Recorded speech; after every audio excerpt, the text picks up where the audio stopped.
Kuasa hukum Yosef, Rohman Hidayat, mengungkapkan kliennya sempat menjalani tes kejujuran terkait kasus pembunuhan Tuti Suhartini, 55, dan Amalia Mustika Ratu, 24. Seperti diketahui, Tuti dan Amalia ditemukan meninggal mengenaskan di bagasi mobil Alphard pada Rabu, tanggal 18 Agustus tahun 2021, pagi di kediaman mereka di Desa Jalan Cagak, Kecamatan Jalan Cagak, Kabupaten Subang, Jawa Barat.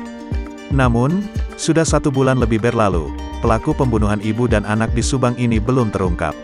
Rohman mengungkapkan, Yosef menjalani tes kejujuran pada Kamis, tanggal 16 September tahun 2021, dan Jumat, tanggal 17 September tahun 2021. Dikutip dari Tribun Jabar, pemeriksaan tersebut dilakukan di luar Polres Subang dan melibatkan langsung Bareskrim Polri. Bahwa hari Kamis dan Jumat, Pak Yosef diperiksa, tempatnya tidak di kantor polisi, di luar. Karena memang orang Bareskrim langsung yang memeriksanya, diperiksa gunakan alat tes kebohongan, terang Rohman, Senin, tanggal 20 September tahun 2021. Ia menambahkan, Yosef membutuhkan waktu lama saat menjalani tes. Pasalnya, kata Rohman, hal itu dilakukan untuk memastikan apakah Yosef benar-benar menyampaikan fakta atau kebohongan.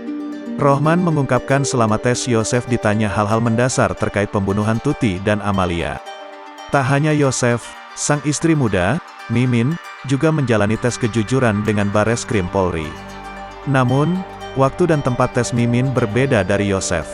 Kemudian Bu Mimin, dites kebohongan juga, ditesnya hari Sabtu dari jam 10 sampai 12-an itu sudah selesai, katanya.